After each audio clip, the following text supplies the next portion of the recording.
All right, so armed with our newfound knowledge of limits, we are going to tackle two new ideas. And the first idea that we're going to tackle is this notion of continuity. Now, continuity is not too difficult of a concept to think about visually.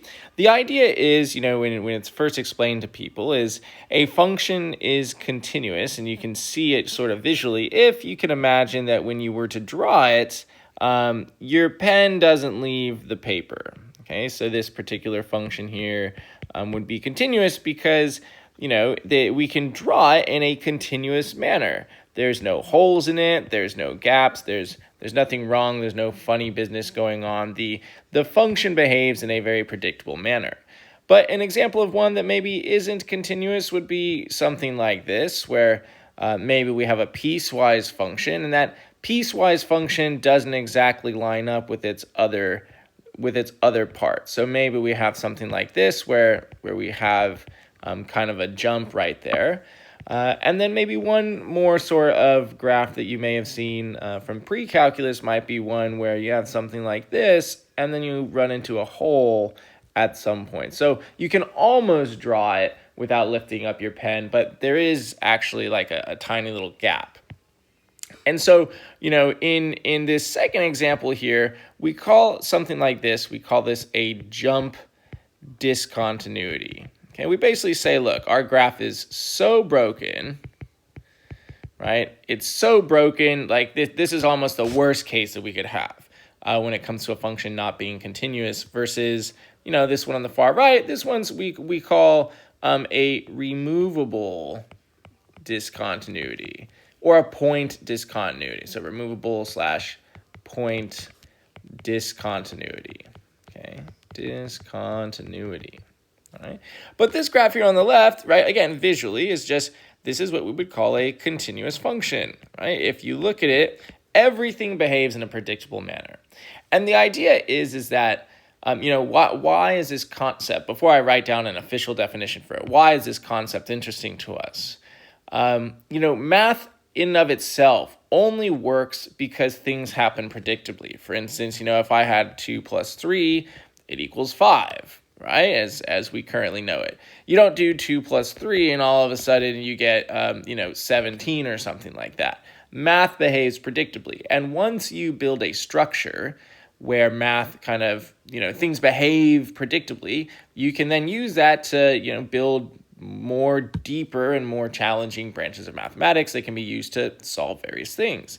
And one of those tools that we use a lot is this idea of the derivative, right? We've talked about the derivative as a concept and the different ways we can use it, and I still haven't defined what the derivative is, and that's not going to be in this week's video, but the idea that you can think about is that we can only do the derivative and talk about the slope of a function at a particular point because all of the other points in the graph kind of behave, around. Like if we have this continuous function here, right, one criteria that we'd have for even being able to think about whether or not we could talk about the derivative is the idea that now that we're armed with limits, you can almost kind of think about it as like, look, if I had something like this function here, would it make sense to talk about the derivative, say, at this particular point? Because what we know about limits, right, is we would expect that if you wanted to tell me the slope was like this, right, was like -2, using limits, we would say, okay, well, maybe you would want at this particular x value here, you would want to examine all of the x values on the right side and make sure that they're all going to the same slope. And you'd also want to examine all the x values on the left side and make sure they're going to the same slope. But the problem is that, looking at the left side, these slopes, yeah, they do tend to be kind of there at like -2 or something like that. But the slopes on the right-hand side are all positive, right, as we kind of make our way towards that point. And so we're getting sort of some contradictory information here. Because we have this discontinuity, it doesn't really make sense to talk about doing the derivative here, right? What answer would you give at this particular point? And so that's kind of one of the reasons that we're studying continuity. This idea of continuity is that continuous functions are the nicest to work with. That means they happen in smooth, kind of predictable manners, and we don't have any jumps or any holes or anything that we have to be worried about. So that's pretty much just a very light, very vague kind of reason for why we're just going to start studying this concept of continuity. And I'm going to drop a definition on you as to basically how we define whether or not a function is continuous or not. So definition. Okay. So a function f of x is what we say continuous at a point x equals a if the two following criteria are met. So number one, first and foremost, f of a, exists. Right? F of a has to exist. If it's like this case on the far right side, f of a isn't even defined over here, right? There's a big hole, right? And that just immediately is a dead giveaway that this thing is not continuous. But you notice that in case number 2 over here, right, f of a is defined in this particular example, right? If we're talking about this jump discontinuity, you say, well, there it is, right? There's my point. It's defined right there. So f of a exists, but that means that we need one more criteria to kind of take into account that that prevents us from having jumps. And the idea here is that the limit as x approaches a of f of x, basically what we expect to see, right? The y value that we expect to get when we approach from both sides should match what f of a actually is. So this should equal f of a, right? If it doesn't equal f of a, then you have a break. So even though in this case f of a exists, right, this point actually exists, when we study those x values from the right side, we study those x values from the left side, and we say, hey, what's the limit? You notice that we're getting this jump. We're getting a disagreement here. Whereas on the version on the left-hand side here, if I have, let's say, my point A right here, and I examine all the x values on the right side, all the x values on the left side, and I follow them along, right? Not only does f of a exist, but both sides of my graph around it kind of agree that it exists where it's supposed to, basically telling you, the reader, that, hey, this graph behaves in a particularly predictable manner. And so this is the definition of what it means to be continuous. So, for example, you could show that y equals x squared is continuous, right, is continuous at x is equal to 3, right? And the idea is step 1, clearly, right, f of 3 is equal to 3 squared equals 9, and so that's something we can calculate. It exists, hooray. And then the second thing that we could evaluate is the limit as x approaches 3, right, of x squared. We need to make sure that this also equals 9. And, this is an easy one. We just have a polynomial right here. There's no funny business. It's not undefined. So, the limit from the left side is going to equal the limit from the right side. We can just plug in 3 and we get 9, and both of these match. And this should match, kind of what you expect to happen, because if I had a parabola, it'd be very easy to see that, yeah, there's the point 3, 9. And yes, if I pick x values from the right-hand side and x values from the left-hand side, and I look at, where those y values convening at, they are, of course, going to convene at y is equal to 9. So things end up lining up. Okay. So, another example would be, functions like, a function like sine of x. Okay. Sine of x is continuous everywhere. Right? Sine of x is continuous everywhere. And again, this isn't too hard to think about because, continuous functions, right? This sine of x just doing this forever and ever and ever. There's no holes, there's no jumps, there's nothing like that. So, we could say that it's defined to be continuous for all x, in the set of real numbers. Or if you prefer the fancy notation, right, the set of all real numbers. However,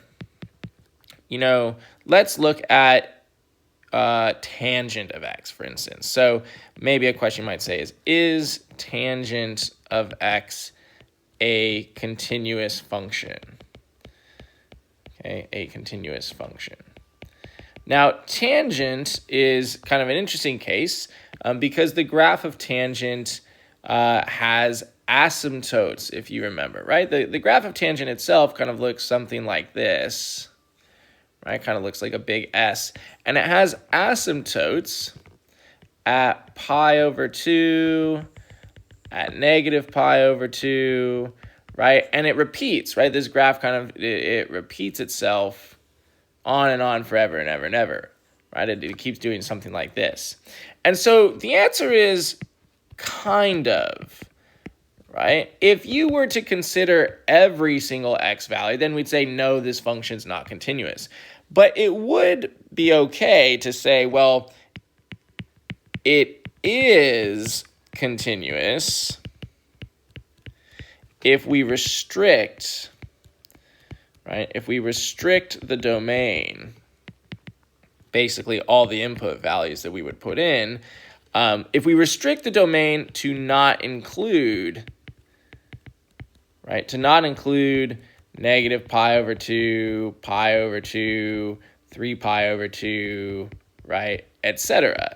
Right? As long as I leave out the asymptotes, the places where this graph is undefined, where we have these ginormous jump discontinuities, then, all of these points here that are on tangent of x, that are kind of in between those asymptotes, are clearly continuous, right? They're all defined. If we approach any particular point from both sides, we're going to end up at the same point. And so you could say that, on this particular interval, negative infinity to infinity, f of x equals tangent of x is not continuous, right? Not continuous. Sometimes you'll see this abbreviated as CTS, not continuous. But on, the interval where x is any real number except, pi over 2 plus any multiple of pi, where k is kind of any integer. And so what this fancy notation here says is that this is a set of integers. So basically this is ... negative 3, negative 2, negative 1, 0, 1, 2, right, etc. ... And the idea is that as long as I don't pick, pi over 2 or 3 pi over 2 or 5 pi over 2 or 7 pi over 2, then y equals tangent of x is continuous. Is continuous. And you may notice, right, like where has this impacted us before? This has impacted us because if I wanted you to evaluate, say, the slope at pi over 2, we've never been able to do it, right? You would not be able to calculate what the slope is, because if I were to try and do the derivative, right? So if I take the derivative of tangent of x and I say y prime is equal to secant squared of x, and I try and evaluate this thing at pi over 2, right? What's going to happen? If I do that, well, that's 1 over cosine squared of pi over 2. Last time I checked, cosine of pi over 2 is 0, and this is 1 divided by 0. We run into a problem, right? We've never been able to calculate the derivative at these sorts of places where we have, say, asymptotes, these ginormous jump discontinuities. And so the idea being that, clearly continuity is linked to the ability to take the derivative. Okay, that there's some sort of requirement that if I want to take a derivative at a particular point, one of the requirements has to be that the function is continuous. And this kind of is a really nice segue into the next topic, which is the idea of differentiability. Okay, differentiability. Now again, I'm going to bring up this topic, being differentiable, before we've actually even defined rigorously, using limits and such, like what the derivative is, we're still going to just roll with the idea that we know what the derivative is and how to apply it. But the idea here is this particular definition. Okay, so a function is considered differentiable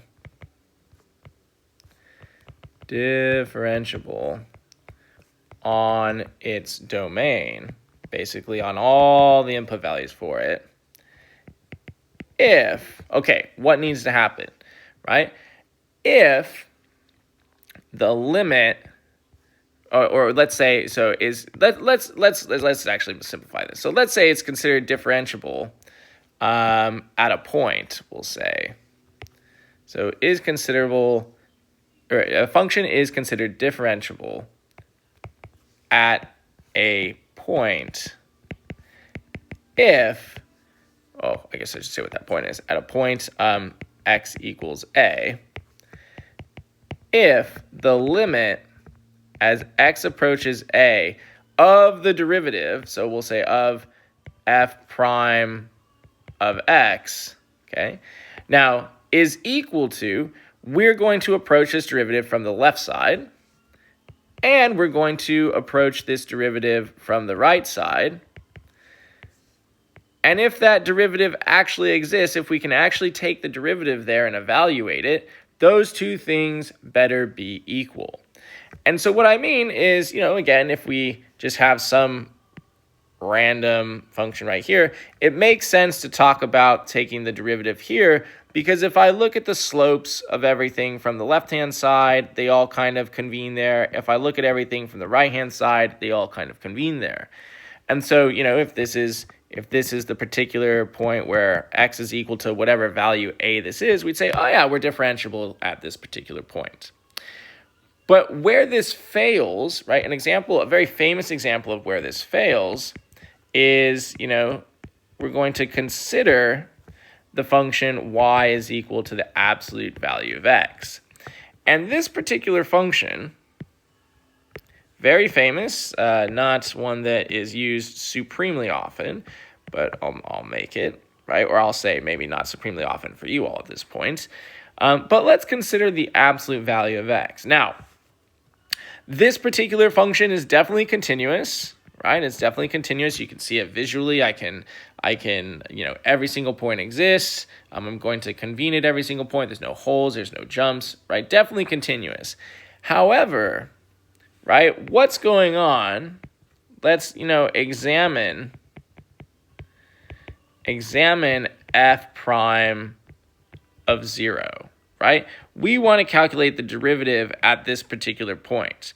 And the problem is, right, in order to basically determine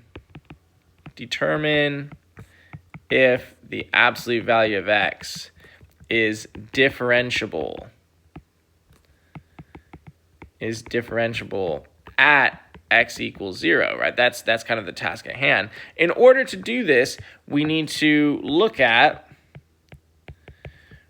the limit as x approaches 0 from the left side of our derivative, and we need to look at the limit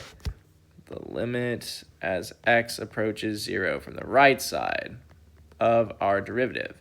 And basically, I'm going to do this one without really, actually, I'll show both. Okay, I'll do it intuition, and then I'll do the algebra. So the intuition says, if I look at this first one, and I say, okay, well, this particular function right here, right, the absolute value function is a piecewise function. So f of x is a piecewise function, and I can split it up as so, right? This right half, when x is positive, is just the line y equals x. So this is just the function y is equal to x, so long as I pick an x value greater than 0, any sort of positive value. And then let's see what else is happening. The left-hand side here is the negative version. So we get negative x if I pick x less than 0. And then what happens at x equals 0? We're just defined to be 0 when x is equal to 0. So this is the absolute value function, kind of broken down as a piecewise function, but it's going to be kind of really important for us because, look, if we are considering both halves, if I'm considering examining the slope from the left-hand side, what is the slope? What is everything telling me that the slope should be as I examine points that get closer and closer and closer? Well, the slope of that one, if that's the graph of negative x, then the slope here, we would expect that the slope at 0 would be -1. So, according to this, we should expect a slope. We should expect a slope of -1. But on the other hand, if we look at the other side and we examine this one, right, this side here, and we get closer and closer and closer, we would expect a slope of +1, right? That's what we would expect, is that this slope would be +1. And we're getting two completely conflicting bits of information. We're saying, oh, well, the slope should be -1, the slope should be +1. And so we would say that at this particular point, we would say that the absolute value of x is not differentiable. Okay, it's not differentiable. It's not differentiable at x equals 0.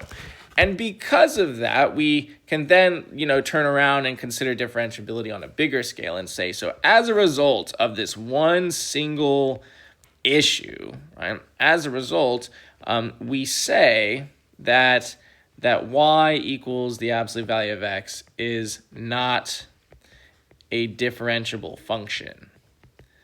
It's not a differentiable function.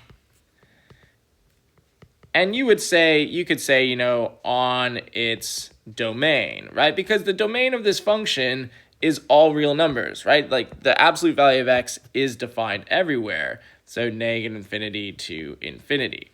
And so if you read a textbook, you might see that, the absolute value of x is considered to be not a differentiable function, even though I can talk about the derivative for the entire right side of it, and even though I can talk about the derivative for the entire left side of it, right? The slope is either 1 or -1. Because I can't talk about it at this one single point right there, we kind of blow up the entire thing and we say that it's no longer differentiable. All right. So I think I'm going to leave this video here. There's only one more video, which is basically how to tackle limits at infinity. But yeah, this video is just an introduction to continuity, to differentiability, and some things you may have been reading in the book about continuity, which is arguably the most important part of this entire video. So hopefully that wasn't too bad and it makes a lot of sense. And when you're ready, head on over to tackling limits at infinity.